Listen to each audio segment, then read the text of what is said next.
What's good, everybody? Ideal Truth. I haven't been on here in a minute, but there's been a lot going on in the world, and I figured I wanted to do a little video on the Kamelo Anthony case. It's been a lot of, I think it's just been like really messed up, you know, considering the fact that the kid, he was basically just defending himself in the whole ordeal.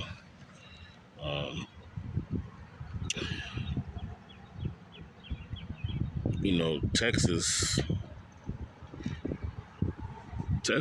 is like the mecca of like white supremacy and bias, individuals down there, white people in particular. And you go into court down there, they're going to railroad you.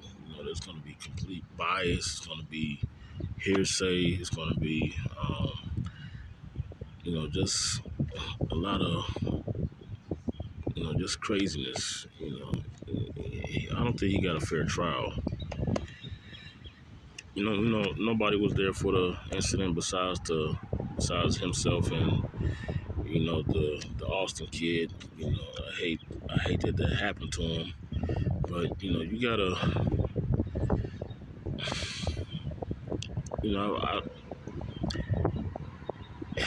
you listen to people. They talk about these folks. Because they know them best, I guess. And I've heard that they were like bullies or whatever.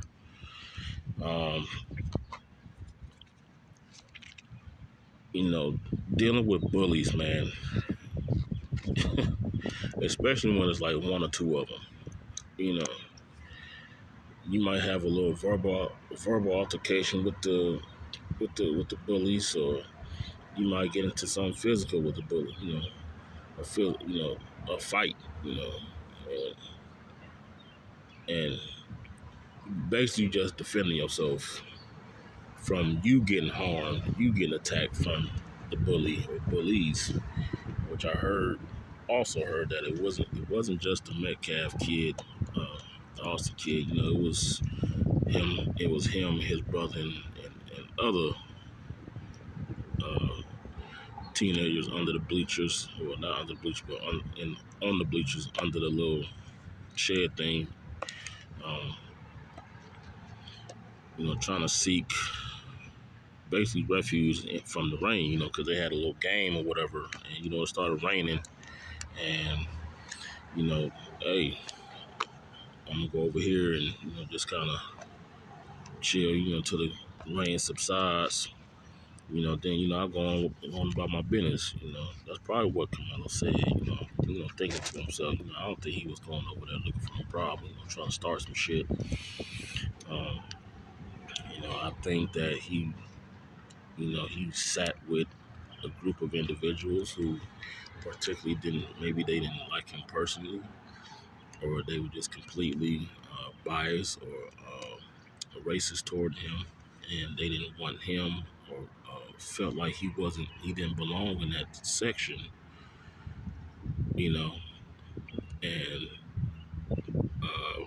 the Kamelo kid, he wasn't going, he wasn't going to let them push him around and let them push me out of this area where I'm trying to stay dry and trying to be safe, just like everybody else. And here you is bothering me, I'm not sure what went down after that, but I'm sure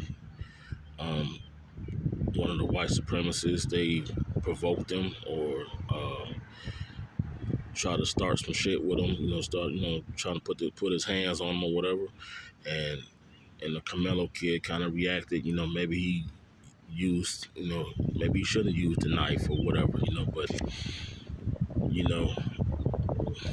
thing is, don't be putting your hands on nobody, don't be going around starting shit with nobody, that's not your area. You didn't pay for the area, you didn't, that's the school's property. That's not your house. That's not private property of yours. Who are you to tell somebody where to go or not. You can't be here or things like that. Sit your ass down. You know what I mean? So that's just that was just crazy to me. You know what I mean? We in 2026, and I think this is just complete and utter foolishness. You know what I'm saying? And like with the courts, he had his court date, just recently, and they gave him 35 years, and basically just defending himself, and I don't think that was completely fair to him or his family. Because like I said, I think he was self-defense on his end, but being in America, particularly Texas, black people we can't always use the stand your ground law. That don't apply to us for some reason. That only applies to white people, which is some bullshit. And if it was the other way around, they would have gave that Austin kid. They would have gave him, oh yeah, you just standing your ground. This black kid, bothering you. You did what you had to do. All that craziness, all that nonsense, man. But since he black, you had to be, the whole situation had to be premeditated. Which is untrue. You know, Black people don't premeditate stuff like that. You know, that's what white people do. Y'all premeditate shit to harm us. Having these little meetings and gatherings and how we go do this to so and so, how we go, people y'all don't like, black people y'all don't like. That's what y'all do. So it's just all a projection. So this kid, he was just defending himself, man, and they really did him dirty in the whole outcome of the case. I really wanted to use this for my opening for the video. I haven't recorded in a minute, so I'm kind of rusty a little bit. But stories like this, you just don't know. Like, you don't know if it's fake or not. You know what I mean? You don't know if is this really what's going on in the world? Is it fake news or what? You really don't know. In these last days, you really don't know what's real and what's fake. But we are living in the last days where, and this is my opening, that there will be fake people and fake news like around us.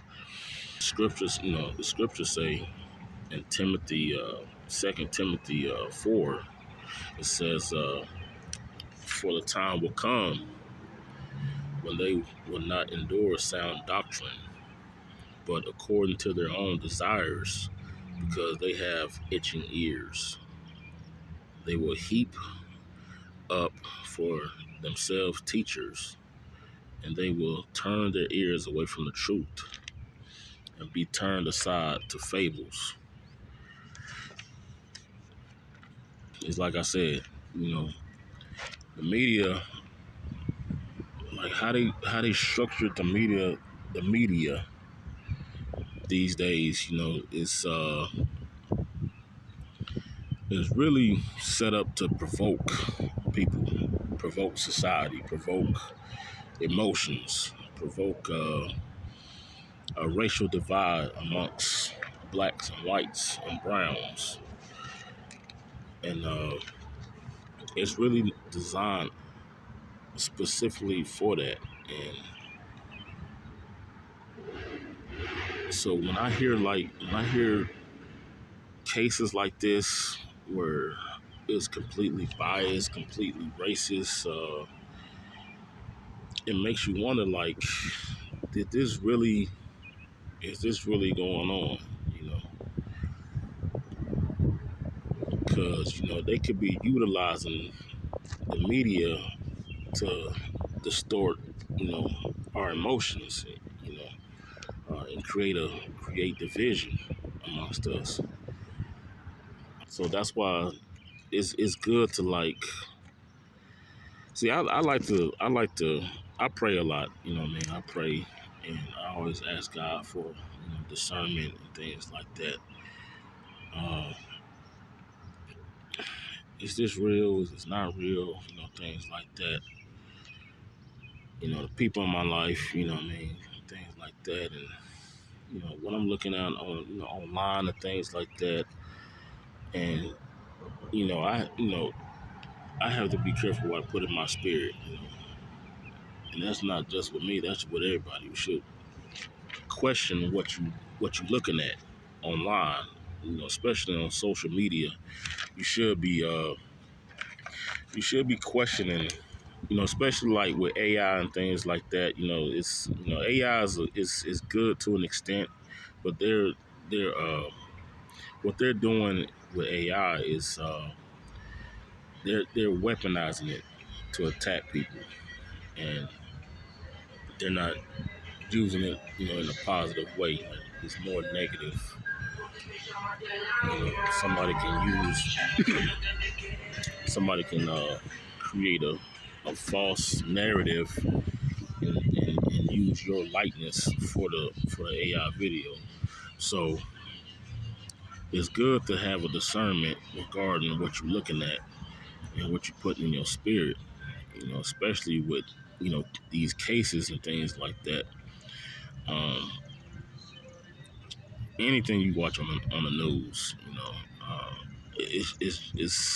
it's unbelievable, and you have to really know what you're watching and what you put into your body. What you're watching online. So, um, but anyway, uh, like I said, this case was, if it really went down like that, it was completely biased. It was completely racist, and very unfair to the family of Carmelo Anthony and Austin, the Metcalf. You, you can't. You gotta show people some respect. You know, despite differences or color or whatever, you gotta you have to show. You have to treat people the way you want to be treated. Okay, and teach your loved ones. You know what I mean, your kids and things like that to show respect to other people and other people's family and things like that. You know, if you teaching them hate, they're gonna go out and be hateful. You know, if you setting a prime example of being positive, you know, and teaching them the scripture and and teaching them to treat other people the way you want, they would want to be treated. This could have been prevented. So I heard the father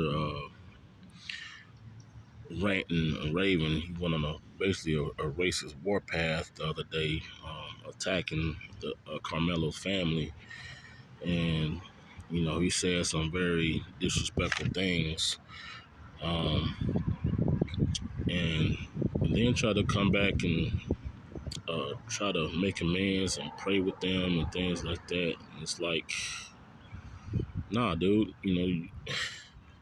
you basically showing me your true colors. That's you basically showing your true colors and who you are. And he's saying, well, I had a gag order, so I really couldn't say anything. Which he was real calm and respectful. His demeanor was positive and things like that. And then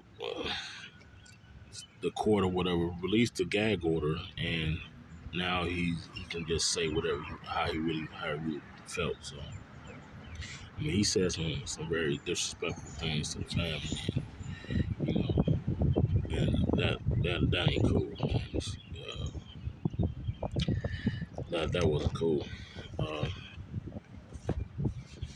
like I said, it's very unfortunate. Two families just destroyed right now. Uh, Somebody lost their life, and now somebody's in prison, and it's and you're just making it. Uh, you're just adding insult to injury with your ranting and raving. You know, but I think that they need to file an appeal, and to my understanding, another thing is that the police, the popo, they had confiscated a lot of phones from a lot of witnesses at the incident, and who was recording the fight, and they basically confiscated the phones from all the witnesses there. So I think they need to get them a good lawyer, and file an appeal, which I think they have filed a motion of appeal recently. I've looked in the news where they filed an appeal, and they need to get that evidence from those phones, and maybe hopefully they can overturn this young man's case, man. Because this we all need to be treated fairly, even in the court systems, you know. But that's my video. I'm trying to make more of these videos in the coming weeks. I've been on here. I probably haven't been on here in over a year. But I feel like you know I've always felt that I had a call into ministry. I had a call into being having a platform where I can speak what's real and things like that. And I just haven't been utilizing my platform. So I'm gonna kind of get my platform a reboot. So y'all definitely like and subscribe for more content. Y'all stay prayed up. Peace and blessings.